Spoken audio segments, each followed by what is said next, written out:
Langit sore di atas terminal kecil. Kediri tampak memerah ketika bus antar kota berhenti dengan suara rem yang menderit. Riri menenteng tas besar di bahunya, seragam putihnya sudah sedikit kusut. Setelah perjalanan panjang hampir 4 jam, ia menarik napas panjang, menatap tulisan kecil di surat penugasan yang sudah mulai kusut di genggamannya. Tempat tugas, Desa Cempaka, Kecamatan Pagu, Kabupaten Kediri. Sebuah desa yang bahkan tidak pernah ia dengar sebelumnya. Sebagai bidan muda yang baru lulus dari Akademi Kebidanan di Surabaya, Riri selalu membayangkan penugasan pertamanya akan menjadi pengalaman berharga.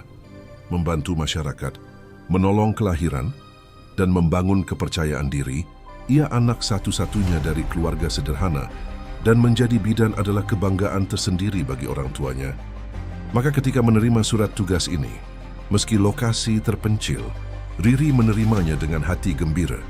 Dari terminal, ia menaiki ojek tua yang disopiri seorang pria berusia setengah baya, bernama Pak Arman. Motor tuanya bergetar hebat setiap kali melewati jalan berlubang. Pemandangan berganti dari deretan toko ke sawah luas yang menguning, lalu ke perkampungan kecil dengan rumah-rumah kayu dan pohon bambu yang tinggi menjulang. "Masih jauh, Pak?" tanya Riri dengan suara agak keras, karena suara mesin motor yang meraung. "Sedikit lagi, Nduk," jawab Pak Arman sambil tersenyum di balik spion. Desa Cempaka itu tenang, orang-orangnya baik, cuman ya, malam-malam sepi banget. Kalau baru datang, mungkin agak aneh rasanya. Kalimat terakhir itu membuat Riri menatapnya sebentar. Sepi banget maksudnya. Pak Arman terdiam sejenak, seolah menimbang kata, "Ya, di sana orang-orang jarang keluar malam.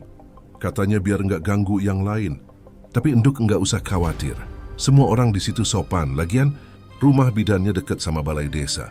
Riri hanya tersenyum sopan, mencoba menepis rasa penasaran yang mulai muncul. Begitu memasuki gerbang desa, suasananya langsung berbeda. Jalanan kecil beraspal kasar diapit pepohonan besar. Di kejauhan, tampak padi bergoyang pelan diterpa angin senja.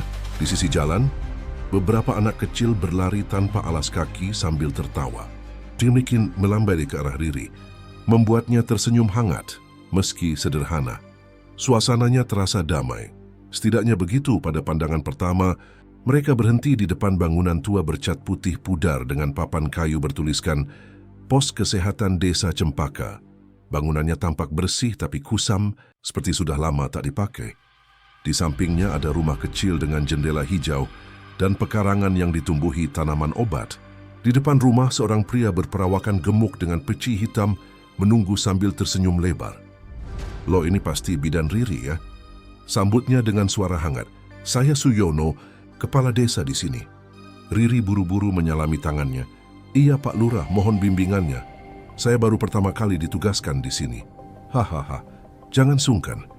Kami senang akhirnya punya bidan tetap lagi. Sudah lama tempat ini kosong." Kata kosong itu membuat Riri menoleh sebentar ke arah rumah dinasnya. Entah kenapa, meski matahari belum sepenuhnya tenggelam, bayangan pepohonan di sekitarnya tampak panjang dan menutupi sebagian dinding rumah itu, seolah menelannya. Malam pertama di Desa Cempaka berlangsung tenang, mungkin terlalu tenang. Setelah makan malam sederhana bersama Pak Lurah dan istrinya, Riri kembali ke rumah dinas yang disiapkan untuknya. Rumah itu terdiri dari 2 kamar, 1 dapur kecil, dan 1 ruang periksa di bagian depan, yang terhubung langsung dengan ruang bersalin sederhana. Di meja masih ada beberapa peralatan medis lama. Beberapa sudah berkarat, beberapa masih terbungkus kain putih.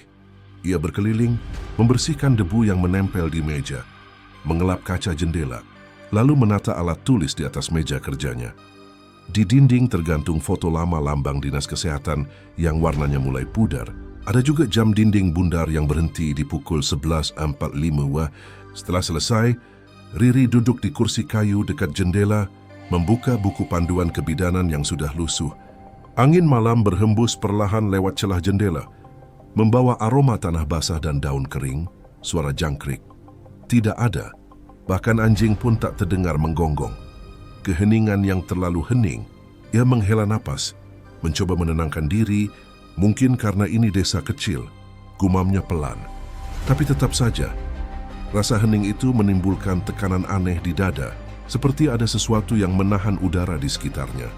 Keesokan harinya, Riri mulai bekerja. Warga datang satu persatu untuk berkenalan.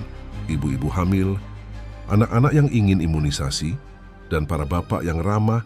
Salah satu yang paling sering datang adalah Mbak Samina, seorang dukun bayi tua yang masih aktif membantu persalinan.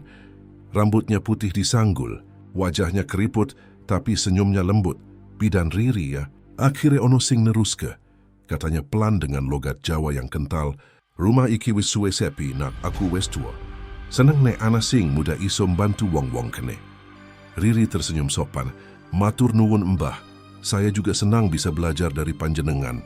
Hari-hari berlalu, Riri mulai terbiasa dengan ritme desa. Pagi ia membuka pos, siang melakukan kunjungan ibu hamil, sore menulis laporan. Namun setiap malam, suasana desa kembali sunyi. Tak ada musik, tak ada orang mengobrol di teras. Lampu-lampu rumah padam lebih cepat dari biasanya. Bahkan ayam jantan jarang sekali berkokok dini hari. Suatu malam, setelah menulis laporan di buku register, Riri berjalan ke dapur untuk mengambil air minum. Saat melintas di lorong kecil menuju ruang belakang, langkahnya tiba-tiba berhenti. Dari balik pintu ruang bersalin, terdengar suara krik, krik, seperti suara benda kayu bergesek. Ia menatap ke arah pintu itu, tapi gelap mungkin tikus, pikirnya. Ia menyalakan lampu senter ponsel dan mengintip lewat celah pintu. Ruangan itu tampak kosong. Hanya tempat tidur besi dan meja periksa lama. Ia menghela napas menutup pintu lagi. Namun ketika berbalik, telinganya menangkap suara lain pelan. Namun jelas, suara tangisan bayi, suaranya lirih, seolah datang dari jauh, tapi samar-samar terdengar dari arah ruang belakang. Tangisan itu naik turun, seperti bayi yang baru lahir tapi tidak digendong siapapun. Riri terpaku di tempat, kulit lehernya merinding. Ia menatap pintu ruang bersalin yang tertutup rapat. Tangisan itu berhenti mendadak, meninggalkan keheningan yang lebih menakutkan dari suara apapun. Ia menelan ludah, mencoba tersenyum menenangkan diri, mungkin cuma imajinasi. "Si Pes, mungkin angin," bisiknya pelan. Tapi saat berjalan menuju kamar, matanya tak sengaja menatap jam dinding yang tergantung di ruang depan. Jarumnya yang selama ini mati, tiba-tiba bergerak pelan, berdetak satu kali tik, dan berhenti lagi di pukul 11.45. Malam itu Riri tidak bisa tidur. Bukan hanya karena tangisan itu masih terngiang di telinganya, tapi juga karena untuk pertama kalinya sejak datang ke desa Cempaka, ia merasa rumah yang ia tempati itu tidak benar-benar kosong. Di luar, angin berhembus pelan membawa aroma bunga Kamboja dari halaman. Di kejauhan, seekor burung hantu melengking pendek. Tapi di antara semua kesunyian itu, Riri merasa yakin akan satu hal. Malam di desa Cempaka bukan sekadar sepi, ia seperti menyembunyikan sesuatu. Sesuatu yang perlahan menunggu untuk memperkenalkan diri. Malam di desa Cempaka terasa lebih pekat dari biasanya. Angin berhembus pelan melewati sela jendela, membawa aroma lembab dan tanah basah. Riri masih terjaga di ranjangnya, memandangi langit-langit yang hanya diterangi cahaya temaram dari lampu minyak di sudut ruangan. Pikiran tentang tangisan bayi samar yang ia dengar semalam masih menempel kuat di benaknya. Suara itu seolah nyata, terlalu jelas untuk sekadar imajinasi. Belum sempat ia memejamkan mata, tiba-tiba terdengar suara ketukan keras di pintu rumah bidan. "Tok, tok, tok." Suaranya terburu-buru, disusul dengan teriakan panik seorang pria. "Bidan, Bidan Riri, tolong, istriku mau melahirkan." Riri refleks bangkit, menyalakan lampu lalu berlari ke depan rumah. Di luar, seorang pria muda dengan wajah pucat berdiri sambil menahan napas. Nafasnya memburu, keringat bercucuran di dahinya. "Istri saya, Sulastri. Kontraksinya cepat sekali. Tolong ikut saya bidan, cepat." Tanpa banyak bicara, Riri langsung mengambil tas berisi perlengkapan medis, mengenakan jaket tipis, lalu mengikuti pria itu keluar. Udara malam begitu dingin menusuk tulang. Mereka menembus jalan sempit di antara rumah-rumah penduduk yang sebagian besar sudah gelap. Hanya lampu minyak di beberapa teras yang masih menyala redup. Suara jangkrik pun nyaris tak terdengar. Rumah Sulastri terletak di pinggir sawah, sedikit terpencil dari rumah lainnya. Begitu mereka tiba, beberapa tetangga sudah berkumpul di luar. Wajah mereka tegang. Riri segera masuk, disambut tangisan pelan seorang perempuan muda di dalam kamar. Wajahnya pucat, Rambutnya menempel di dahi karena keringat, sementara perutnya tampak tegang menahan kontraksi. "Tenang ya, Bu Sulastri. Saya bidan Riri, saya akan bantu," ucap Riri menenangkan sambil mempersiapkan peralatan. Sulastri hanya mengangguk lemah. Suaranya terputus-putus menahan sakit. "Bidan, tolong cepat." "Saya takut." Riri menatap jam tangannya. Sudah hampir pukul 11.30 malam. Ia memeriksa denyut jantung janin, tekanan darah, lalu memastikan posisi bayi. Semuanya tampak normal. "Santai, Bu, nafas pelan-pelan, tarik, hembuskan," katanya lembut, mencoba memberi ketenangan. Proses persalinan berjalan cepat. Hanya dalam waktu kurang dari 1 jam, kepala bayi mulai keluar. Riri tersenyum lega. Keringat dingin di pelipisnya menetes. "Sedikit lagi, Bu, sedikit lagi." Dan akhirnya dengan teriakan terakhir yang panjang, bayi itu lahir ke dunia, tapi sunyi. Riri menatap tubuh mungkil di tangannya yang masih hangat. Kulitnya kemerahan, namun Dewale tak ada tangisan, tak ada suara. Ia menepuk-nepuk punggung bayi itu perlahan, lalu sedikit lebih kuat, tak ada reaksi. Dengan cepat ia membersihkan mulut dan hidung bayi, mencoba resusitasi. Tapi tetap tak ada tanda kehidupan. Denyut nadi halus yang seharusnya ada di pergelangan tangan mungil itu hilang. "Ayo nak, ayo tangis sedikit saja," bisiknya cemas, suaranya bergetar. Namun bayi itu tetap diam. Di sisi lain, Sulastri yang semula lemah kini menatap ke langit-langit.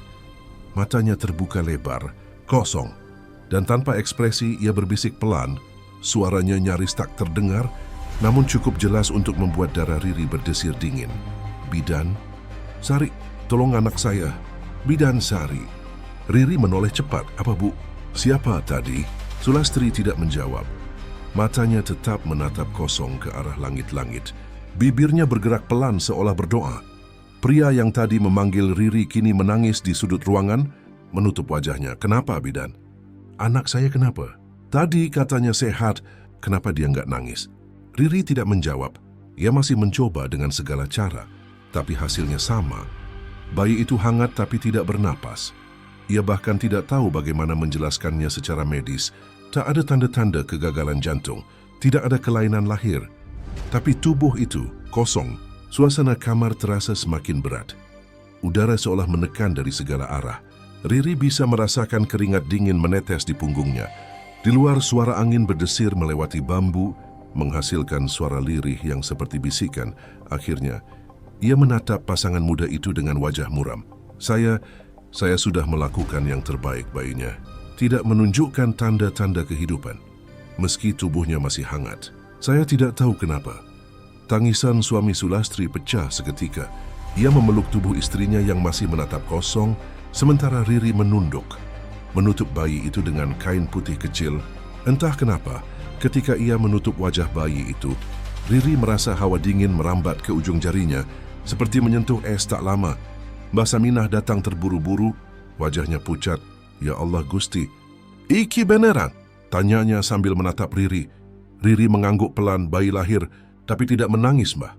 Padahal semua normal." Denyutnya hilang tiba-tiba.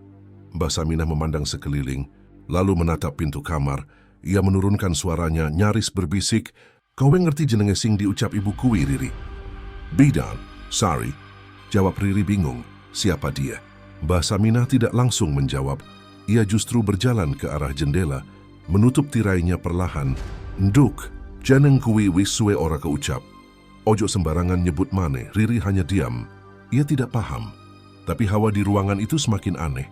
Lampu minyak di sudut meja tiba-tiba berkedip pelan, seolah ditiup angin padahal jendela tertutup. Suara kayu berderit pelan di langit-langit. Setelah proses pemakaman bayi itu selesai keesokan harinya, Riri masih memikirkan kejadian tadi malam. Ia mencoba mencari penjelasan medis, membuka kembali buku panduan, membaca tentang kematian neonatal mendadak, tapi tak satu pun penjelasan cocok. Semua tanda vital normal hingga detik terakhir. Namun yang membuatnya gelisah bukan hanya itu. Sejak malam kejadian, Sulastri belum sepenuhnya sadar. Ia duduk diam di ranjang, menatap jendela, dan setiap kali Riri mencoba berbicara, jawabannya selalu sama. "Bidan Sari akan datang lagi. Dia janji mau tolong anak saya." Kalimat itu membuat bulu kuduk Riri berdiri. Ia mencoba bertanya pada Pak Lurah tentang nama itu. Tapi ekspresi pria itu berubah kaku. Bidan Sari sudah lama meninggal, Riri. Jangan dengarkan omongan orang yang lagi syok. Kadang ibu melahirkan bisa bicara hal aneh karena tekanan batin. Tapi kenapa Sulastri seperti tahu dia benar-benar ada? Tanya Riri pelan. Pak Lurah hanya menggeleng. Sudahlah Riri, jangan tanya lagi. Jaga kesehatanmu. Itu saja. Malamnya, Riri kembali ke rumah dinas. Hujan turun deras, menimbulkan suara ritmis di atap seng. Ia duduk di ruang periksa, menatap peralatan medis yang masih ia gunakan semalam. Di atas meja, kain putih kecil yang menutupi bayi itu masih terlipat rapi. Ia sempat mencucinya tadi pagi. Tapi kini kain itu lembab kembali, seperti baru saja disentuh air. Suara petir menggelegar di luar, membuat lampu minyak bergoyang. Dalam cahaya redup itu, Riri melihat sesuatu di kaca jendela. Bayangan samar seorang perempuan berdiri di luar. Rambutnya panjang, pakaiannya putih, wajahnya tidak jelas. Ia membawa sesuatu di tangannya. Seperti selimut bayi, Riri tertegun, matanya melebar. Ia mendekat pelan ke arah jendela. Tapi ketika cahaya kilat menyambar langit, bayangan itu lenyap. Hanya sisa embun di kaca, menetes perlahan seperti jejak tangan kecil yang menempel dari luar. Dan di antara suara hujan yang kian deras, samar-samar terdengar suara lirih seperti nyanyian menidurkan bayi. Nduk, ojo nangis, Nduk. Tidur sing tenang. Riri terpaku, jantungnya berdegup cepat. Malam itu, ia sadar, tangisan bayi semalam hanyalah awal dari sesuatu yang jauh lebih kelam. Desa Cempaka ternyata menyimpan rahasia yang tak bisa dijelaskan dengan akal. Dan nama Bidan Sari kini terus bergema di pikirannya, seperti bisikan halus yang enggan pergi. Suara itu datang lagi. Langkah-langkah pelan yang terdengar jelas dari koridor sempit. Di depan kamar Riri, tok, tok, tok. Seperti seseorang berjalan tanpa alas kaki di atas lantai kayu tua yang sudah rapuh. Riri terjaga dengan keringat dingin menetes di pelipisnya. Matanya menatap pintu kamar yang sedikit terbuka. Suara langkah itu berhenti tepat di depan sana. Lalu hening. Ia menahan napas, berusaha memastikan apakah itu hanya halusinasinya saja. Namun ketika ia memutuskan untuk menyalakan lampu meja, bola matanya menangkap bayangan samar lewat celah pintu. Sosok seperti perempuan berdiri diam di lorong, mengenakan pakaian putih panjang. Seketika, Riri menutup pintu rapat dan menarik selimut. Hingga ke lehernya, ia memejamkan mata, berusaha mengabaikan rasa takut yang menggigit dari dalam. Pagi berikutnya, ia terbangun dengan kepala berat. Sinarnya matahari menembus tirai tipis dan menyorot debu yang melayang di udara. Ia menatap sekeliling kamar yang masih berantakan, lalu memutuskan untuk keluar dan melihat seluruh bagian rumah dinas bidan itu. Sudah 3 hari ia tinggal di sana, tapi belum benar-benar menelusuri seluruh ruangan karena beberapa pintu terkunci, termasuk satu pintu di bagian belakang yang selalu terasa dingin ketika ia melewatinya. Dengan rasa ingin tahu yang terus mendesak, Riri mencari kunci di laci-laci meja ruang tamu. Ia menemukan satu kunci tua berkarat di dalam toples obat kosong. Hatinya berdebar saat mencocokkannya ke pintu belakang yang catnya sudah mengelupas. Setelah beberapa kali mencoba, terdengar bunyi klik pelan. Pintu itu terbuka perlahan, mengeluarkan suara decit panjang yang menusuk telinga.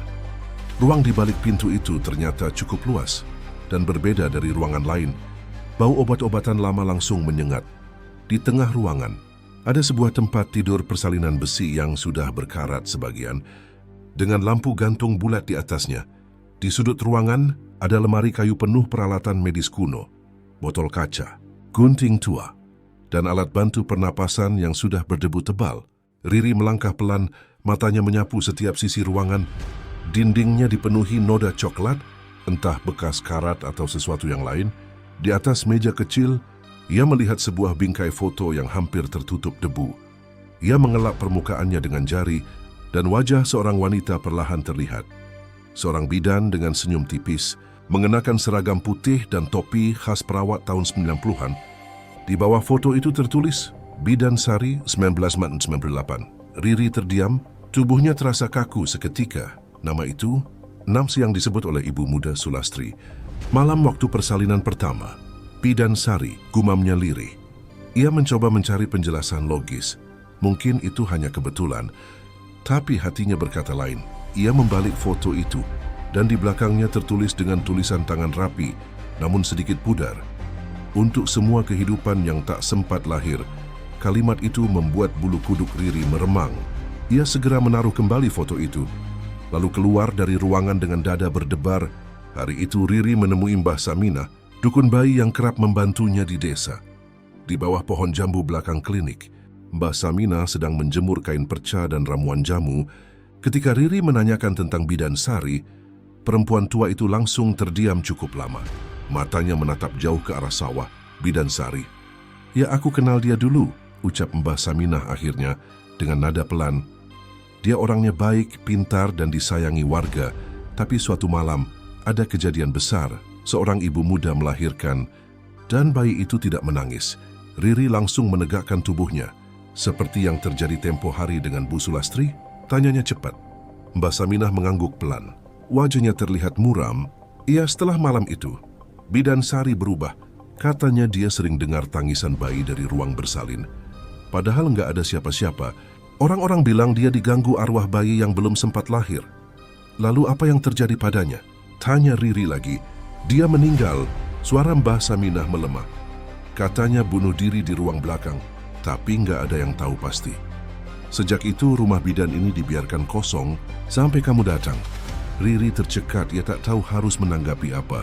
Cerita itu menempel di kepalanya seperti kabut yang tak mau pergi. Malamnya ia menatap lama pintu belakang, yang kini sudah tertutup kembali. Dalam pikirannya tergambar sosok bidan Sari, wanita dalam foto itu, tersenyum samar sambil menggendong bayi. Beberapa malam berikutnya, gangguan semakin sering muncul. Setiap kali Riri menutup mata, ia mendengar suara roda logam berdecit. Seperti tempat tidur persalinan digeser perlahan, kadang terdengar suara seseorang berbisik di dekat telinganya. Tolong selamatkan dia." Suara itu membuat tubuhnya menggigil setiap kali terbangun. Suatu dini hari, ia bermimpi aneh. Dalam mimpinya, Riri berdiri di ruang bersalin lama. Lampu gantung di atasnya bergoyang pelan, menyorot lantai yang penuh darah segar. Di atas tempat tidur besi itu, ada bayi kecil menangis keras, tapi suara tangisnya tiba-tiba berhenti. Riri mencoba mendekat, namun dari balik tirai putih muncul sosok wanita berpakaian bidan. Wajahnya pucat, matanya kosong, dan darah menetes dari pergelangan tangannya. "Bantu aku," ucap wanita itu lirih. Riri terbangun sambil menjerit. Napasnya tersengal, keringat dingin membasahi tubuhnya. Tapi begitu sadar, ia mendapati sesuatu di lantai kamarnya. Jejak kaki kecil dari lumpur basah mengarah ke pintu belakang. Dengan tubuh gemetar, ia melangkah mendekat, mengikuti jejak itu sampai ke ujung koridor. Namun ketika tiba di depan pintu ruang bersalin lama, jejak itu berhenti. Hanya ada keheningan, bau obat, dan rasa dingin yang menyelimuti. Riri menatap gagang pintu itu lama-lama, menimbang apakah ia harus masuk lagi. Tapi kali ini, ada sesuatu yang berbeda. Dari dalam ruangan, terdengar suara lembut seperti seseorang menimang bayi, bersenandung dengan nada rendah dan sendu. Suara itu jelas suara perempuan. Dan Riri tahu, ia tidak sendirian di rumah itu. Suara lembut yang terdengar dari ruang belakang itu terus bergema di kepala Riri. Bahkan setelah pagi datang, ia masih bisa mengingat jelas nada senandung itu. Lirih, menenangkan tapi juga menakutkan saat sinar matahari mulai menembus jendela. Riri duduk lama di ranjangnya, memandangi gagang pintu kamar yang malam tadi nyaris tak berani. Ia sentuh lagi, napasnya berat, hatinya tahu sesuatu yang hidup atau barangkali tak lagi hidup masih berdiam di rumah bidan itu. Hari itu, Riri berusaha bersikap normal. Ia membuka klinik seperti biasa, menyapu halaman depan, dan menata obat-obatan di rak. Beberapa warga datang membawa anak mereka untuk imunisasi. Namun kali ini suasananya berbeda.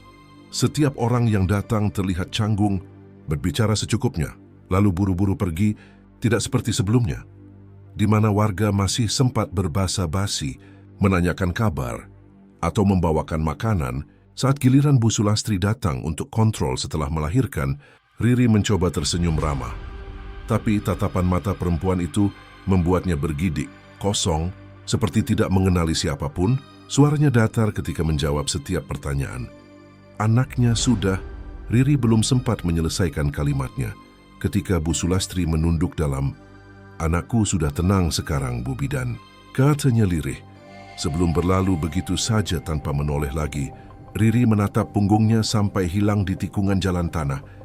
Ada rasa aneh menyusup di dada, perasaan bersalah bercampur ketakutan. Menjelang sore, Pak Lurah Suyono datang ke klinik. Dia membawa selembar surat pengantar dari puskesmas kabupaten dan sebungkus jajanan pasar. "Saya cuma mampir, Bu Riri," katanya mencoba tersenyum. "Saya dengar Ibu sudah mulai aktif membantu warga. Bagus itu." Riri mengangguk sopan, tapi nada suaranya agak ragu ketika berkata, "Pak, boleh saya tanya sesuatu tentang rumah ini? Dulu siapa yang menempati sebelum saya?" Pak Lurah langsung terdiam sejenak. Senyumnya hilang perlahan. "Sudahlah, Bu Riri," katanya kemudian dengan nada tegas, "fokus saja pada pekerjaan. Jangan banyak tanya soal masa lalu desa ini. Kadang, yang sudah lewat lebih baik dibiarkan lewat." "Tapi saya serius ya," potongnya cepat. "Warga sini sudah cukup tenang sekarang. Jangan sampai ada hal-hal lama dibuka lagi. Apalagi ruang belakang itu." Riri langsung menegakkan punggungnya. "Ruang belakang?" Pak Lurah memalingkan wajah, menatap ke arah pintu ruang bersalin lama yang kini tertutup rapat. "Kalau bisa jangan pernah dibuka lagi," katanya pelan tapi mantap. "Itu bukan tempat untuk orang hidup." Ucapan itu membuat udara di ruangan seakan menebal. Riri mencoba membaca ekspresi wajah Pak Lurah, tapi yang ia lihat hanyalah ketegangan dan sedikit rasa takut. Setelah itu, lelaki tua itu pamit dengan cepat. Dari jendela, Riri melihatnya berjalan terburu-buru, seolah tak ingin berlama-lama di sekitar tempat itu. Sejak sore itu, kabar entah dari mana mulai beredar. Beberapa warga mulai menjauh darinya. Anak-anak yang dulu sering bermain di halaman depan klinik kini tidak pernah lagi lewat. Bahkan Mbah Saminah yang biasanya datang setiap pagi membawa ramuan atau buah, kini tak muncul beberapa hari. Riri merasa terasing, tapi rasa takutnya tidak lebih besar dari rasa ingin tahunya. Ia mulai mencatat hal-hal aneh yang ia alami. Suara langkah di malam hari, bayangan di lorong, dan senandung dari ruang belakang. Semua ia tulis di buku kecil yang ia simpan di bawah bantal. Malam itu, ketika angin bertiup cukup kencang dan daun-daun jati bergesekan di atap rumah, Riri terbangun lagi oleh suara. Tapi kali ini bukan tangisan bayi, suaranya lebih dalam. Seperti seseorang berdoa dalam bahasa yang tidak sepenuhnya ia mengerti. Ia mendengarnya jelas dari arah ruang belakang. Dengan jantung berdebar, Riri mengambil senter dan berjalan perlahan ke arah sumber suara. Lantai kayu berderit pelan setiap kali kakinya melangkah. Ketika tiba di depan pintu ruang bersalin, suara itu berhenti. Ia menahan napas. Hanya terdengar bunyi angin menembus celah dinding. Namun rasa penasaran mengalahkan rasa takut. Ia membuka pintu itu. Udara dingin menyeruak, membuat kulit tangannya merinding. Lampu senter menyorot dinding yang mulai mengelupas, tapi di salah satu sisi ruangan, di bawah jendela, ia melihat sesuatu yang baru. Tulisan-tulisan pudar di dinding, coretan seperti mantra atau doa. Ia mendekat dan membaca pelan. Tulisan itu memakai bahasa Jawa kuno, tapi sebagian masih bisa ia pahami. "Sing ora kasih lair aja bali, sing wis tenang, tetap tenang." Yang artinya kira-kira, yang tak sempat lahir, jangan kembali. Yang sudah tenang, tetaplah tenang. Riri menelan ludah. Ia meraba bekas tulisan itu. Dengan ujung jarinya, cat dinding di sekitarnya terlihat gosong. Seolah pernah terkena api kecil. Di bawah tulisan itu ada bekas abu dan sisa dupa lama yang sudah kering. Semuanya tampak seperti bagian dari ritual penutupan. Ia mundur beberapa langkah, menatap seluruh ruangan itu lagi. Kini semua yang pernah ia alami mulai masuk akal. Warga yang takut, larangan dari Pak Lurah, dan perasaan menekan yang selalu muncul setiap malam. Ruang itu bukan sekadar kosong, tapi dikurung. Dijaga agar sesuatu di dalamnya tidak keluar. Suara angin tiba-tiba menghempas jendela, membuat Riri terlonjak. Senter di tangannya terjatuh dan padam. Dalam gelap gulita, ia merasa ada hembusan dingin di tengkuknya. Diikuti suara lirih seperti bisikan yang hampir tak terdengar. "Jangan buka lagi." Riri menahan napas. Suara itu terdengar jelas, bukan di telinganya, tapi di dalam pikirannya. Ia gemetar, lalu dengan cepat menyalakan senter dan berlari keluar ruangan, menutup pintunya rapat-rapat. Keesokan harinya, ia menemui Mbah Saminah di rumahnya. Berharap mendapat penjelasan, perempuan tua itu tampak kaget saat tahu Riri masuk ke ruang belakang. "Ya Allah, Bu Bidan, kenapa nekat buka tempat itu?" serunya. Ruang itu sudah ditutup sejak Bidan Sari pergi. Dulu pernah coba dibuka lagi, tapi malah ada kejadian buruk, sapi mati, anak kecil panas tinggi 3 hari 3 malam. Jadi, tulisan di dinding itu doa penutup. Biar arwah yang terikat di sana nggak ganggu dunia lagi. Riri terdiam. Sekujur tubuhnya terasa dingin. Mbah Saminah memegang tangannya erat. "Dengar saya, Nak. Kadang orang hidup nggak perlu tahu urusan roh. Kalau kamu terus susik, jangan lawan, diam saja. Doa yang kuat lebih baik dari rasa penasaran." Riri mengangguk, tapi pikirannya tak bisa tenang. Kata-kata Mbah Saminah justru membuat rasa penasarannya semakin dalam. Apa sih sebenarnya yang dikurung di ruangan itu? Siapa yang menulis doa di dinding? Dan kenapa setiap kali ia menutup mata, suara perempuan itu terus memanggil namanya? Lembut tapi juga menyayat, malam kembali turun di desa Cempaka. Angin membawa aroma tanah basah dan wangi dupa samar. Dari kamarnya, Riri menatap ke arah ruang bersalin lama yang kini tampak lebih gelap dari biasanya. Di dalamnya sesuatu tampak bergerak, seolah menunggu, dan kali ini Riri mulai sadar bahwa apapun yang disembunyikan warga, apapun yang dikurung di balik dinding itu, kini sudah mulai bangun kembali. Sesuatu yang dikurung di balik dinding itu, kini sudah mulai bangun kembali. Kalimat itu terus terngiang di kepala Riri sepanjang malam. Ia tak bisa memejamkan mata. Suara angin di luar terasa seperti bisikan, dan setiap kali daun pintu bergoyang, jantungnya berdetak lebih cepat. Di luar, langit mendung semakin berat, menandakan hujan besar akan turun. Menjelang tengah malam, petir menyambar dengan suara keras, diikuti oleh suara hujan deras yang menimpa atap seng rumah bidan itu. Riri memeluk selimutnya, mencoba menenangkan diri, namun semakin lama hujan turun. Suasana di rumah itu justru semakin menegangkan. Dinding yang lembab berderit pelan, dan suara air menetes dari atap terasa seperti langkah-langkah kecil yang menghampiri. Listrik tiba-tiba padam. Rumah itu tenggelam dalam kegelapan total.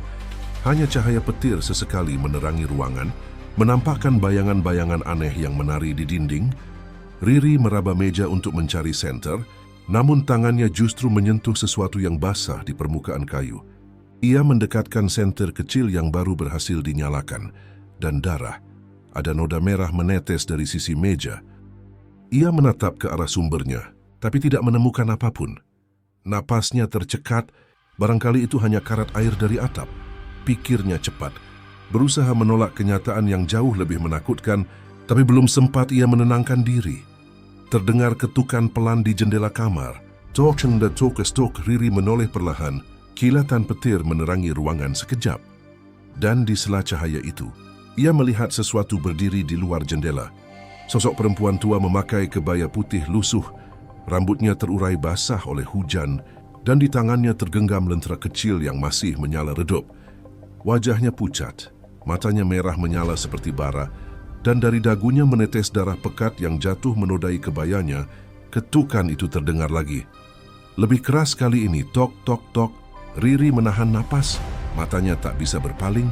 Perempuan itu menatap langsung ke arahnya dari balik kaca. Bibirnya bergerak pelan seolah sedang menyebut namanya.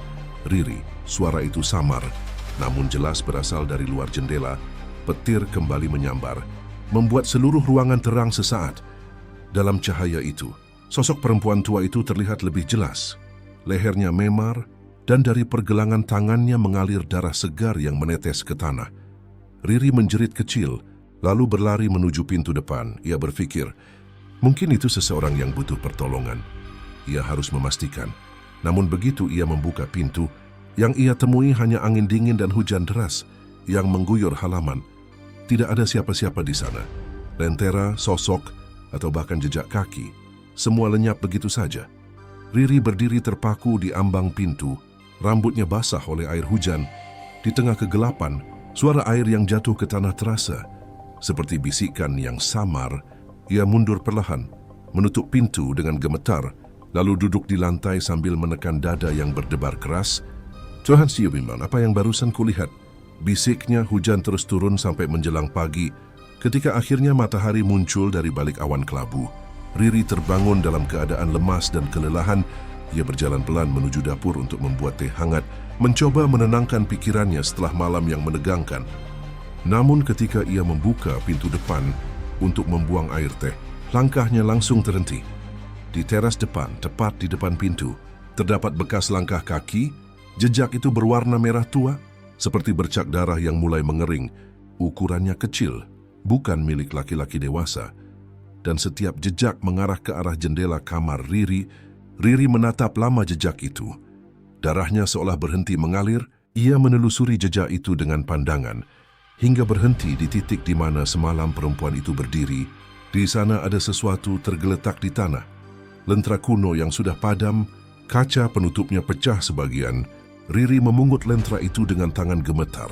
Dari dalamnya, keluar aroma menyengat seperti darah yang sudah lama mengering. Ia buru-buru meletakkannya di atas meja dan duduk, berusaha berpikir logis. Tapi semua yang ia lihat dan alami terlalu nyata untuk disebut halusinasi. Siang itu, ia memberanikan diri mendatangi Mbah Saminah lagi. Ia membawa lentera itu dan menunjukkan kepada perempuan tua tersebut. Saat melihatnya, wajah Mbah Saminah langsung pucat. Kamu nemu ini di mana?" Tanyanya dengan suara gemetar. "Di depan rumah. Setelah semalam ada seseorang atau sesuatu mengetuk jendela saya."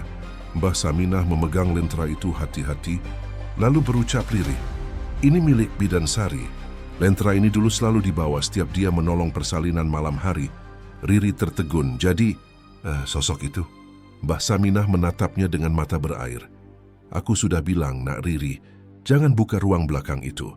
Kau sudah bangunkan yang seharusnya tidur." Riri menelan ludah. "Tapi kenapa dia datang padaku? Apa yang dia mau?" Mbah Saminah terdiam lama sebelum menjawab. "Arwah yang terikat karena rasa bersalah tidak bisa tenang sebelum menebus dosanya. Mungkin dia ingin kau melanjutkan tugas yang dulu gagal ia selesaikan." Kata-kata itu membuat bulu kuduk Riri berdiri. Kau ingin percaya bahwa ini hanya kebetulan, tapi semua tanda mulai menyatu menjadi satu kebenaran yang tak bisa diabaikan. Arwah Bidan Sari masih berada di rumah itu. Malam berikutnya, Riri sengaja tidak tidur. Ia menunggu. Setiap detik berlalu dengan lambat.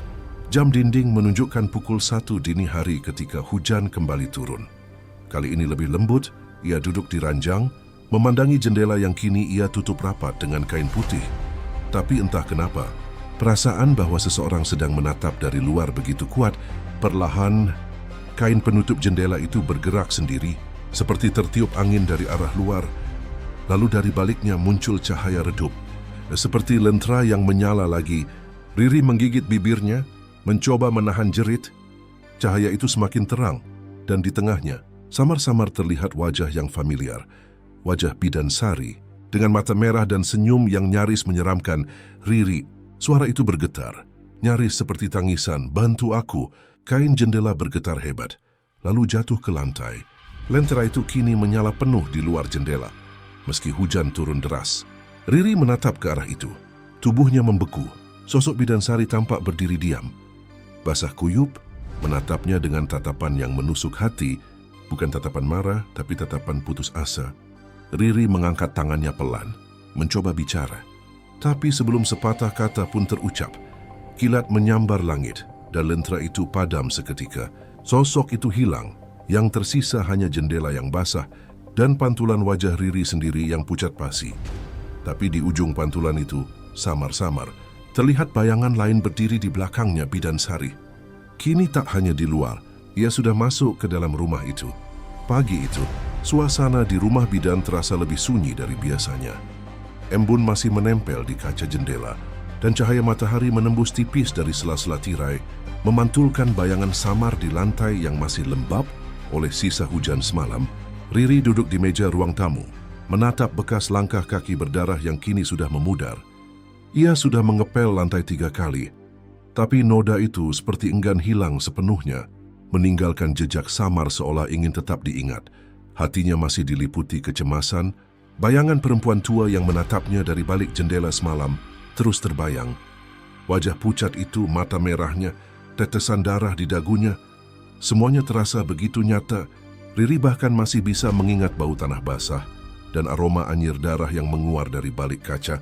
Ia berusaha menenangkan diri dengan membuat teh hangat, tapi tangan kirinya terus bergetar saat menuangkan air. Ketika ia mencoba menenangkan diri, matanya tertuju pada sebuah laci kecil di bawah meja kerja yang jarang ia sentuh. Entah kenapa, pagi itu laci itu tampak sedikit terbuka, seolah baru saja digeser seseorang. Padahal semalam ia ingat benar sudah menguncinya. Riri mendekat perlahan, dan perasaan dingin menjalari tengkuknya. Ia menunduk, menarik laci itu sepenuhnya, dan di dalamnya ia menemukan sebuah buku catatan tua berdebu, sampulnya coklat lusuh. Sebagian tepiannya mengelupas, dan kertas di dalamnya mulai menguning dimakan waktu. Dengan hati-hati, ia membuka halaman pertama. Tulisan tangan rapi memenuhi halaman itu. Catatan persalinan Bidan Sari, 1998. Jantung Riri berdetak cepat. Nama itu, lagi-lagi nama itu. Ia menarik napas dalam-dalam dan mulai membaca lembar demi lembar.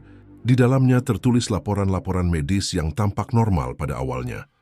Nama ibu hamil, tanggal persalinan, kondisi bayi, dan catatan kesehatan. Tapi semakin jauh ia membaca, tulisan-tulisan itu berubah menjadi lebih tergesa-gesa, bahkan beberapa huruf tampak seperti ditulis sambil gemetar. Di halaman ke-32, catatan terakhir membuat tubuh Riri kaku.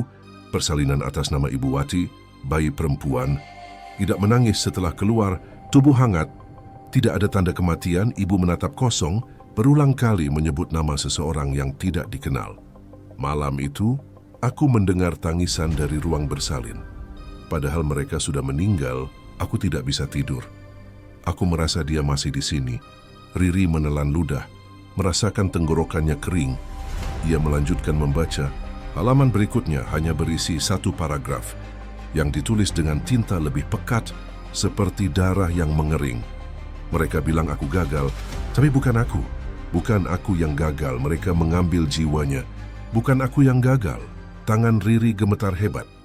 Ia menutup buku itu dengan cepat, tapi udara di ruangan terasa mendadak berubah. Lebih berat, lebih dingin, seolah ada sesuatu yang ikut bangun bersamanya setelah buku itu dibuka. Dari arah ruang belakang, terdengar suara pintu tua berderit pelan, seperti ada yang mendorongnya dari dalam. Riri menatap ke arah suara itu, napasnya tertahan. Siapa di sana? Serutnya. Berusaha tegas meski suaranya bergetar. Tak ada jawaban. Hanya suara pelan seperti langkah kaki yang menyeret lantai. Ia berdiri, mendekati sumber suara itu. Dengan buku catatan masih di tangannya, setiap langkah terasa berat. Seakan lantai menahan pijakannya. Begitu sampai di depan pintu ruang bersalin lama, ia melihat gagang pintu itu bergetar pelan, bergerak sendiri. Riri berlari ke belakang, menyalakan lampu senter dari ponselnya, tapi lampu itu malah berkedip-kedip sebelum akhirnya padam total. Dalam gelap, ia mendengar sesuatu berbisik di telinganya. Suara perempuan lirih, nyaris seperti napas. Bukan aku yang gagal. Jerit kecil lepas dari mulutnya. Riri berlari kembali ke ruang tamu dan menutup pintu ruang belakang rapat-rapat. Ia duduk terhuyung di lantai, berusaha menenangkan diri. Tapi bisikan itu seakan terus mengitari kepalanya, berulang-ulang seperti gema yang tak bisa diusir. Beberapa menit kemudian, ia mengambil keberanian untuk membuka buku catatan itu lagi. Kali ini dengan tujuan mencari sesuatu yang bisa menjelaskan semuanya. Di halaman terakhir, ada selembar kertas tipis terselip. Kertas itu berisi tulisan tangan berbeda, lebih besar, dan tampak seperti milik orang yang menulis dalam ketakutan. Jika kau membaca ini, berarti kau sudah berada di tempat yang sama denganku. Jangan percayai mereka, jangan bantu mereka. Mereka bukan manusia lagi, mereka yang mengambil jiwanya. Riri menatap kertas itu lama, lalu menatap sekeliling ruangan. Mereka, pikirnya siapa yang dimaksud Bidan Sari dengan mereka? Apakah warga desa? Ataukah sesuatu yang lebih gelap? Sore itu, Riri mendatangi Mbah Saminah dengan membawa buku itu. Perempuan tua itu terdiam lama saat melihat sampulnya. Matanya berkaca-kaca, wajahnya pucat. Kau menemukan itu di rumah bidan? Tanyanya dengan suara bergetar. Riri mengangguk pelan. Mbah Saminah menarik napas berat. Sudah kukatakan, nak, rumah itu menyimpan luka lama. Bidan Sari bukan mati karena bunuh diri, seperti yang orang-orang katakan malam itu. Ada sesuatu yang datang, sesuatu yang bukan manusia. Setelah persalinan gagal itu, Desa ini tak pernah sama, Riri tertegun. Maksud Mbah, ada yang membunuhnya. Mbah Saminah menatap jauh ke arah pepohonan di luar. Tidak, ia tidak dibunuh oleh tangan manusia, tapi oleh rasa bersalah dan kutukan yang menempel di tempat itu.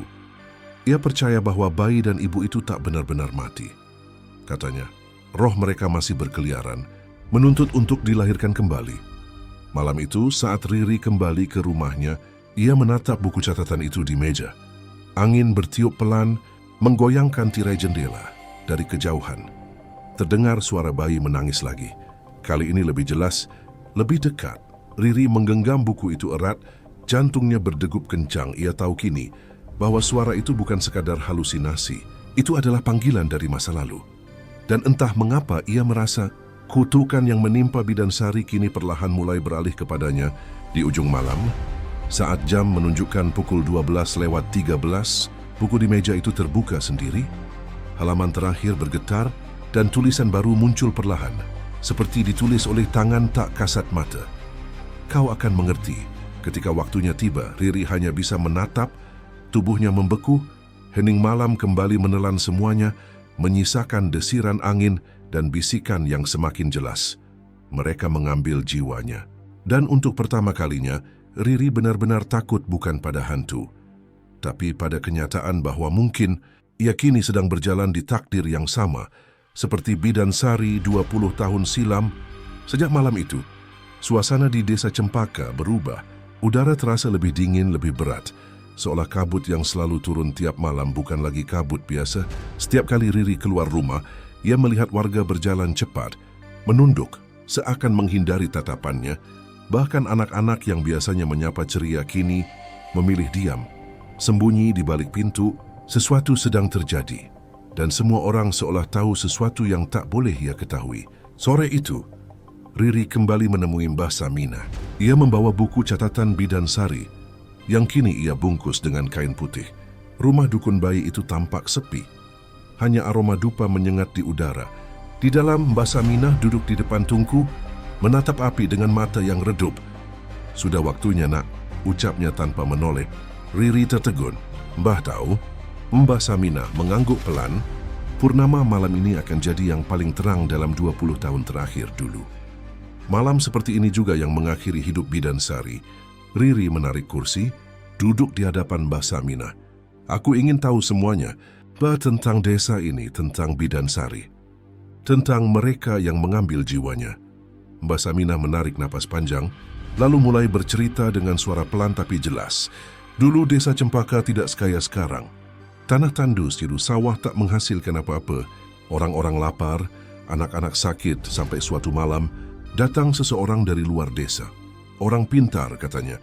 Ia menawarkan jalan kemakmuran dengan satu syarat. Setiap kali ada bayi lahir, satu jiwa harus dikorbankan. Entah ibu, entah anaknya, jiwa itu jadi tumbal agar desa tetap subur dan warga tak kekurangan. Riri terdiam, bulu kuduknya berdiri. Dan mereka, setuju? Mbah Saminah menunduk. Mereka terdesak, nak. Orang lapar bisa jadi kejam tanpa sadar. Bidan Sari waktu itu menolak keras. Dia bilang, tugas bidan adalah menyelamatkan, bukan mengorbankan. Tapi warga yang sudah terlalu dalam terlibat dengan perjanjian itu marah. Mereka menuduh Bidan Sari melanggar adat, melawan kehendak leluhur. Suara kayu terbakar terdengar berderak pelan. Riri menatap api yang memantulkan cahaya di wajah keriput Mbah Saminah. Jadi mereka membunuh Bidan Sari? Tanyanya lirih. Mbah Saminah menggeleng perlahan. Tidak langsung, mereka hanya menakut-nakutinya. Tapi setelah persalinan yang gagal itu, ketika bayi dan ibunya mati bersamaan, warga bilang itu hukuman karena Bidan Sari menolak ritual. Malam itu, ia ditemukan tergantung di ruang bersalin. Tapi aku tahu, bukan ia yang bunuh diri. Arwah ibu dan bayi itu merasukinya. Dan sejak malam itu, setiap kali purnama, suara tangisan bayi selalu terdengar dari rumah bidan lama, seperti jiwa yang belum dilahirkan dengan sempurna. Riri menelan ludah, jantungnya berdegup cepat. Mbah, apa yang harus kulakukan? Mbah Saminah menatapnya lama, lalu mengeluarkan sebuah kendi kecil dari lemari bambu. Kalau kau ingin menghentikan semuanya, kau harus lakukan ritual pembersihan malam ini. Purnama terakhir sebelum roh itu sepenuhnya menguasai tempat ini. Tapi kau harus siap, nak. Ritual ini berbahaya. Kalau kau goyah sedikit saja, arwah Bidansari bisa berpindah ke tubuhmu. Riri menatap kendi itu dengan campuran takut dan tekad. Kalau aku tidak melakukannya, arwah itu akan tetap menunggu. Dan bayi-bayi di desa ini akan terus lahir tanpa suara. Desa ini akan jadi kuburan hidup bagi jiwa-jiwa yang tak tenang, jawab Mbah Saminah pelan. Malam pun datang, langit bersih. Purnama menggantung bulat sempurna di atas pepohonan. Cahaya keperakan menimpa halaman rumah bidan yang kini tampak seperti bayangan masa lalu. Riri menyiapkan dupa, air kendi, dan segenggam tanah dari halaman belakang. Sesuai petunjuk Mbah Saminah, ia duduk bersila di tengah ruang bersalin lama. Tempat di mana Bidansari dulu mengakhiri hidupnya. Bau antiseptik yang sudah lama hilang bercampur dengan aroma debu dan dupa. Di dinding, bekas coretan doa yang dulu ia lihat kini tampak lebih jelas dalam cahaya bulan. Seperti berpendar pelan, Riri membaca doa pembersihan yang diajarkan Mbah Saminah. Suaranya bergetar namun tegas. Setiap kata terasa berat, seperti menarik sesuatu dari udara. Angin berhembus masuk lewat jendela, menggoyangkan tirai dan membuat nyala lilin berkelap-kelip. Tiba-tiba, suhu ruangan turun drastis, dupa padam, lilin berkedip lalu mati. Riri menggigil, tapi ia terus membaca doa, menahan rasa takut yang mulai menekan dadanya. Dari sudut ruangan terdengar suara langkah pelan, lalu suara tangisan bayi. Tangisan itu semakin keras, bergema di seluruh ruangan. Riri menutup telinganya, tapi suaranya tetap terdengar. Kali ini seperti berasal dari dalam kepalanya sendiri. Kemudian ia melihatnya. Sosok perempuan berambut panjang, mengenakan kebaya putih. Berdiri di dekat meja persalinan. Wajahnya pucat, matanya merah menyala, darah menetes dari bibirnya, tangannya menggenggam lentera yang menyala dengan api biru. Bidansari, bisik Riri pelan. Sosok itu menatapnya tajam. Matanya dipenuhi kesedihan sekaligus amarah. Aku tidak gagal. Suaranya bergema seperti dua suara sekaligus. Satu milik manusia, satu lagi bukan. Riri gemetar. Tapi ia tahu ritual belum selesai. Ia menuangkan air kendi di lantai, membentuk lingkaran di sekeliling dirinya sambil melanjutkan doa. Namun sosok Bidansari mulai melangkah mendekat. Langkahnya meninggalkan jejak darah di lantai. Bukan aku yang gagal. Berhenti, seru Riri. Tapi suara itu justru membuat sosok itu semakin dekat. Udara terasa menekan. Dan tiba-tiba seluruh ruangan bergetar halus, seolah tanah di bawahnya bergolak. Lilin-lilin di lantai menyala sendiri, membentuk pola seperti pusaran cahaya di sekitar tubuh Riri. Sosok Bidansari kini hanya berjarak satu langkah darinya. Wajahnya berubah, dari menakutkan menjadi penuh kesedihan. Air mata berdarah menetes di pipinya. Selamatkan mereka, katanya lirih, lalu menghilang begitu saja, meninggalkan hawa dingin yang menembus tulang. Riri terjatuh, terengah-engah di lantai. Ritual malam purnama itu belum sepenuhnya selesai, tapi sesuatu sudah berubah. Udara di ruangan kini lebih tenang, tapi dari luar terdengar suara gonggongan anjing bersaut-sautan. Tanda ada sesuatu lain yang masih berputar di sekitar rumah. Di tengah lingkaran air yang mulai mengering, buku catatan Bidansari terbuka sendiri. Di halaman terakhir muncul tulisan baru, samar, tapi jelas terbaca di bawah sinar bulan. Kau sudah memulainya, tapi belum mengakhirinya. Riri menatap tulisan itu dengan napas tersengal, menyadari satu hal yang menakutkan.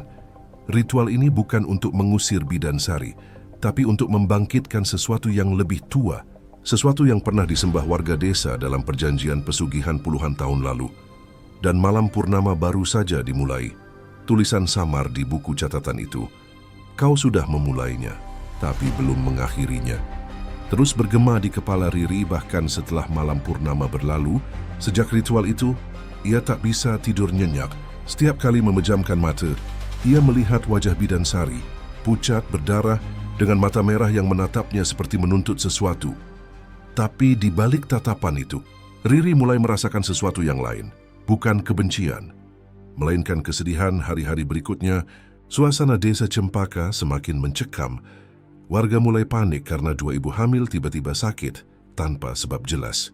Mereka mengigau menyebut nama Bidansari, dan salah satu dari mereka bahkan berteriak-teriak memohon agar bayinya jangan diambil. Riri berusaha membantu, tapi setiap kali ia mencoba menyentuh pasien, Tangannya terasa seperti dialiri hawa dingin yang menyengat. Pada suatu sore, Mbah Saminah datang tergesa ke rumah bidan. Wajahnya pucat, napasnya terengah. "Riri, malam ini waktunya." Arwah bidan Sari semakin gelisah. "Kalau tidak kau tenangkan malam ini juga, dia akan mengambil satu dari bayi-bayi yang dikandung warga. Desa ini akan kembali dikutuk." Riri menatap Mbah Saminah dengan mata merah karena kurang tidur. "Mbah, aku takut gagal. Kalau kau tidak melakukannya, arwah itu tak akan pernah tenang, nak," jawab Mbah Saminah lirih. "Kau harus menebus apa yang dulu tidak sempat dilakukan bidan Sari. Hanya kau yang bisa." Malam itu, mereka menyiapkan ritual penebusan di ruang bersalin lama, tempat segalanya bermula. Lilin-lilin putih disusun melingkar, air bunga mawar ditaruh di baskom tanah liat di tengah ruangan. Dan di sudut ruangan dibakar dupa yang baunya menusuk. Riri mengenakan kain putih sederhana. Rambutnya digelung, sementara Mbah Saminah duduk di sampingnya dengan kitab doa tua di tangan.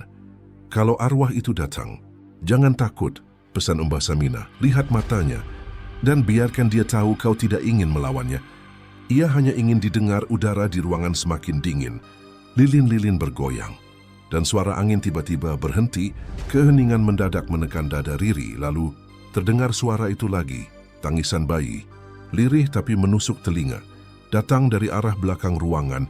Riri menatap Mbah Saminah. Perempuan tua itu menunduk, berbisik doa dengan cepat. Lilin-lilin di sudut ruangan padam satu persatu, hingga hanya cahaya bulan dari jendela yang tersisa. Dan dari kegelapan itu, perlahan muncul sosok yang sudah dikenalnya, Bidan Sari. Kali ini, sosok itu tak lagi hanya bayangan samar, ia terlihat jelas.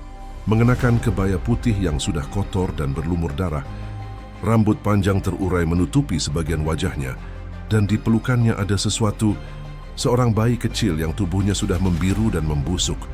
Tangisan bayi itu masih terdengar, meski bibir mungilnya tak bergerak. "Aku hanya ingin menyelamatkannya."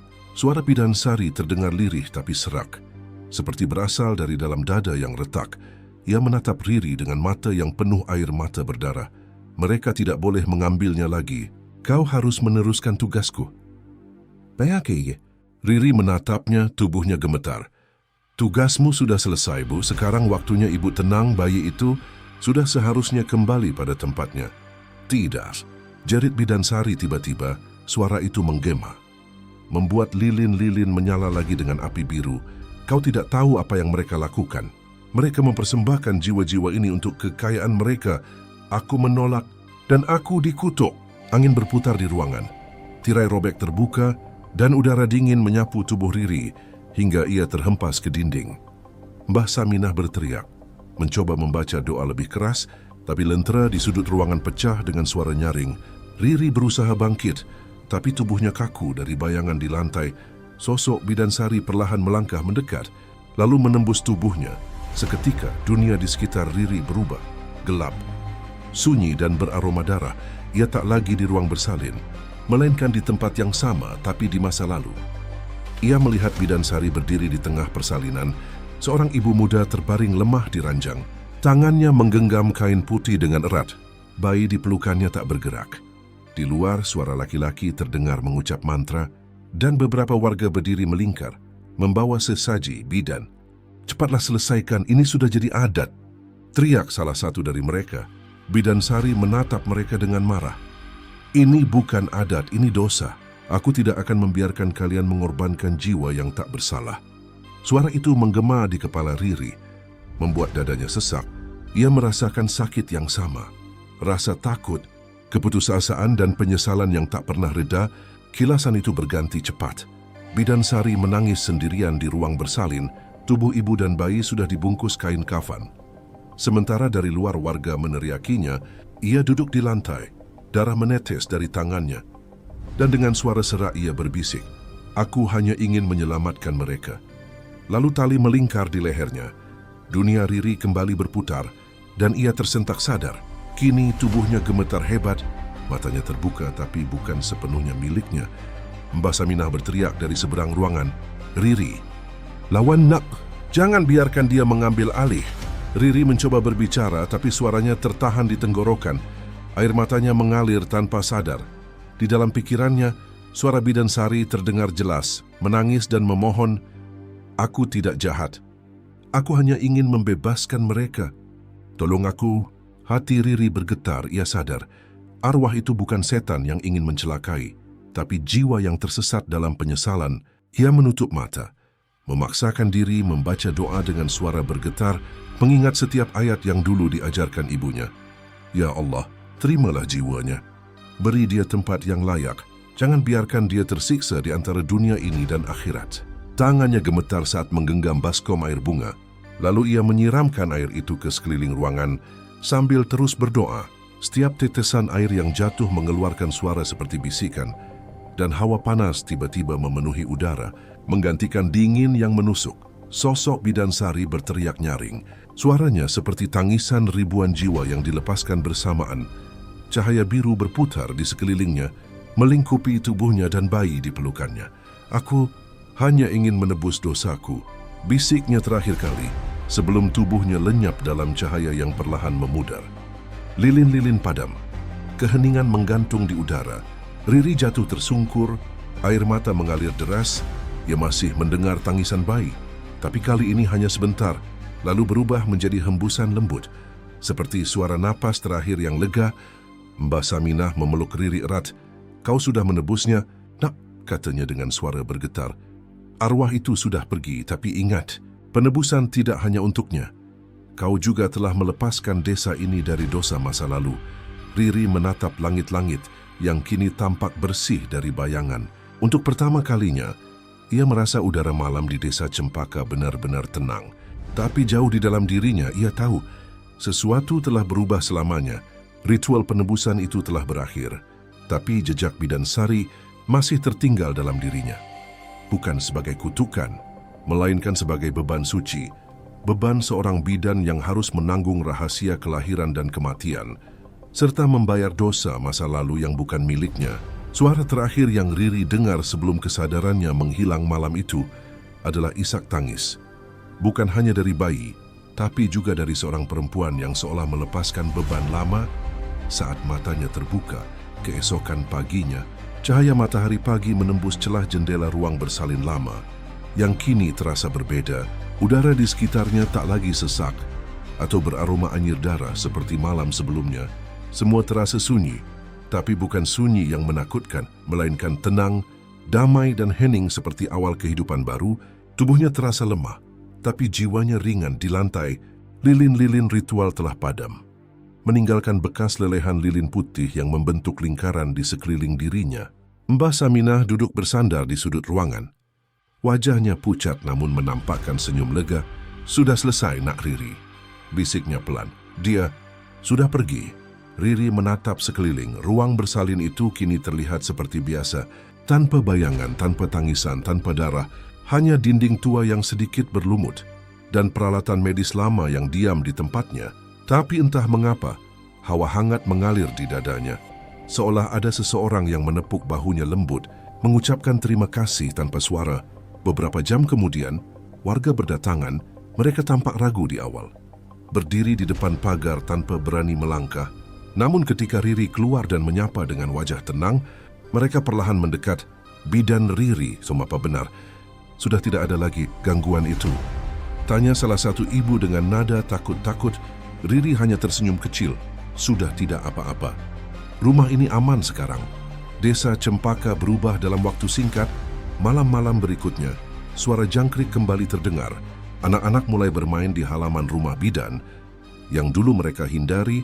Bahkan Pak Lurah Suyono datang membawa sekeranjang buah dan berkata dengan nada lebih ramah dari sebelumnya, "Terima kasih, Bu Bidan. Desa kami berhutang banyak padamu." Riri hanya menunduk sopan, tapi jauh di lubuk hatinya, ia tahu hutang yang sesungguhnya bukan padanya, melainkan pada sosok yang selama ini menghantui mereka, Bidan Sari. Beberapa hari kemudian, Riri membereskan barang-barangnya. Masa penugasannya hampir selesai, dan ia berniat untuk pindah ke kota lain. Saat sedang merapikan meja kerja, matanya tertumbuk pada sebuah bingkai foto yang sebelumnya tidak pernah ada di sana. Foto seorang wanita berseragam bidan, berwajah lembut dengan senyum tipis yang menenangkan. Di bawahnya tertulis nama yang kini begitu familiar, Bidan Sari 1998, Riri terpaku foto itu bersih, tak berdebu, seolah baru saja diletakkan di situ. Padahal ia tahu betul, tak ada siapa pun yang masuk ke ruangannya sejak pagi. Angin berembus lembut dari jendela yang terbuka, tirai bergerak perlahan. Dan di antara desau angin, Riri bisa bersumpah mendengar suara lembut seorang perempuan berkata, "Terima kasih sudah menenangkanku." Seketika bulu kuduknya berdiri, namun bukan karena takut. Kali ini ada rasa haru yang menyesak di dadanya. Ia mengambil foto itu, meletakkannya di meja altar kecil di ruang depan, lalu menyalakan satu batang dupa di sampingnya. "Semoga ibu tenang di sana," bisiknya lirih. Hari itu berjalan seperti biasa. Riri sempat membantu beberapa warga yang datang memeriksakan diri, termasuk seorang ibu muda bernama Ningsih yang sedang hamil besar. Riri memberi nasihat agar ia cukup istirahat dan memperhatikan asupan gizi. Namun sore menjelang malam, ketika Riri tengah mengemas buku catatannya untuk terakhir kali, pintu depan diketuk dengan keras. "Bu Bidan, tolong, istriku mau melahirkan." Riri langsung berlari keluar malam itu. Hujan turun lagi, tapi tidak sederas malam-malam sebelumnya. Di rumah Ningsih, suasana panik. Ia berbaring lemah, wajahnya pucat, namun matanya menatap penuh harap saat melihat Riri datang. "Tenang Bu, saya di sini," ucap Riri menenangkan sambil menyiapkan peralatan. Proses persalinan berlangsung lama. Petir menyambar sekali-sekali di luar dan suara hujan memantul dari atap seng. Namun kali ini tidak ada hawa dingin yang menusuk, tidak ada bisikan, tidak ada tangisan samar. Yang ada hanyalah napas berat sang ibu dan suara Riri yang sabar membimbing. Lalu, satu tangisan melengking memecah udara, tangisan bayi, nyaring, hidup dan menggema di seluruh ruangan. Semua orang terdiam beberapa detik, lalu meledak dalam tangis haru. Riri tersenyum, air matanya mengalir tanpa sadar. Ia membungkus bayi itu dengan kain putih, menyerahkannya kepada sang ibu, dan berbisik lembut, "Selamat datang di dunia." Suasana di rumah itu terasa hangat. Tapi saat Riri menoleh ke arah cermin di dinding, senyumnya perlahan memudar. Di balik pantulan dirinya, tampak sosok lain berdiri beberapa langkah di belakang. Seorang wanita berseragam bidan, wajahnya sama seperti di foto di rumah klinik Gad, Bidan Sari. Sosok itu menatap Riri dengan mata teduh, lalu tersenyum, senyum yang tak lagi menyimpan dendam, hanya rasa lega dan kasih. Dalam pantulan cermin itu, Riri melihat sang arwah mengulurkan tangan, seolah mengucapkan salam perpisahan, sebelum akhirnya perlahan menghilang seperti kabut tersapu angin. Tangisan bayi masih terdengar, menandakan kehidupan baru dimulai.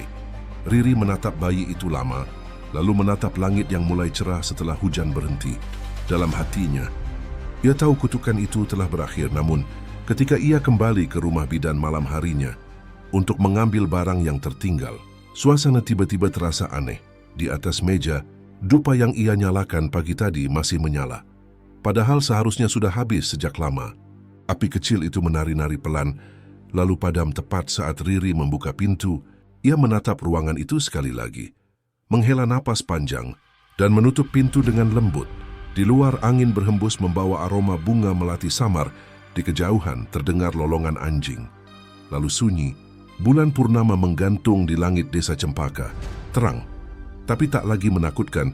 Riri melangkah pergi menyusuri jalan tanah menuju halte, meninggalkan rumah bidan yang kini tampak damai. Namun di balik jendela rumah itu, tirai bergoyang perlahan, seolah seseorang masih berdiri di sana, mengawasi kepergiannya dengan senyum tenang. Dan di udara malam yang hening itu, suara lirih terdengar. Nyaris tak terdengar, tapi cukup untuk membuat bulu kuduk berdiri. "Teruslah bantu mereka, seperti aku dulu." Riri berhenti sejenak, menatap ke arah rumah yang kini gelap. Ia tersenyum tipis, lalu melanjutkan langkahnya tanpa menoleh lagi. Rumah bidan di desa Cempaka kini benar-benar tenang. Namun ketenangan itu seperti menyimpan sesuatu yang tak sepenuhnya hilang. Hanya berpindah tempat, menunggu waktu untuk kembali berbisik,